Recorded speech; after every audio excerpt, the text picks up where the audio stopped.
வணக்கம் வணக்கம் வணக்கம் நண்பர்களே. சூர்யாவுடன் நடிக்க மறுப்பு தெரிவித்தாரா சாக்லேட் பாய்? விவரங்களை தான் இந்த வீடியோவில் பார்க்க போகிறோம். நம்ம சேனலை மட்டும் சப்ஸ்கிரைப் பண்ணி பெல் ஐக்கானை கிளிக் பண்ணி வச்சுக்கோங்க. வாங்க வீடியோக்குள்ளே போகலாம். தமிழ் சினிமாவில் முன்னணி நடிகர்களால் ஒருவராக இருப்பவர் தான் சூர்யா. இவர் தற்போது சிறுத்தை சிவா இயக்கும் கங்குவார் என்ற வரலாற்று பின்னணி கொண்ட திரைப்படத்தில் நடிச்சுட்டு வந்துட்டுருக்கிறாரு. அடுத்த வருஷம் வெளியாக இருக்கும் இந்த திரைப்படத்தின் படப்பிடிப்புகள் தற்போது மும்முரமாக நடைபெற்று வந்துட்டுருக்கு. இந்த திரைப்படத்தை தொடர்ந்து சூரரை போற்று புகழ் இயக்குனராக கருதப்படுற சுதா கொங்கராவுடன் இணைகிறார் சூர்யா.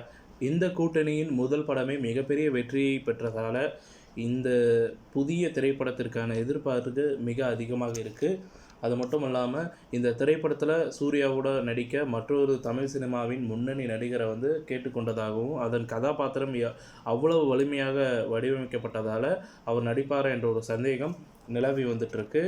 மேலும் அந்த நடிகர் வேறு யாருமே இல்லை, சுதா கொங்கராவின் இறுதி சுற்று திரைப்படத்தில் நடித்த மாதவன் தான். மேலும் மும்பையில் சூர்யாவுக்கு நல்ல கம்பெனியாகவும் இருந்து வருகிறார் மாதவன்.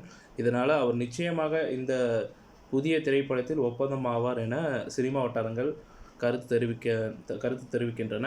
மேலும் பார்த்திங்கன்னா மார்க் ஆண்டனி படம் திரைப்படம் வெளியாகி சிறப்பான வரவேற்பை பெற்றிருக்கு. நம்மளுடைய குழு பார்த்திங்கன்னா தற்சமயம் அந்த படத்தை பார்த்தாங்க. அதில் இவருடைய எஸ்.ஜே. சூர்யாவுடைய நடிப்பு பார்த்திங்கன்னா அசுரத்தனமாக இருக்குது. நடிப்பு அரக்கன்னு சொல்லி இப்போ பெயர் வைத்து கூப்பிடும் அளவிற்கு தரமாக நடிச்சிருக்கிறாரு. எப்படி உலகளவில் பார்த்திங்கன்னா ஃபகத் ஃபாசில் கண்ணிலே நடிக்கிறாரோ அந்த அளவுக்கு பார்த்திங்கன்னா உடல் பாணி குரல் பாணி அப்படின்னு சொல்லிட்டு பார்த்திங்கன்னா அனைத்து பாணிகளிலும் பார்த்திங்கன்னா சிறப்பான நடிப்பை வழங்குவர் தான் எஸ்.ஜே. சூர்யா அப்படின்ற அளவுக்கு பார்த்திங்கன்னா இப்போ மார்க் ஆண்டனி படத்தில் எஸ்.ஜே. சூர்யா அவரோட நடிப்பை வெளிப்படுத்தியிருக்கிறாரு.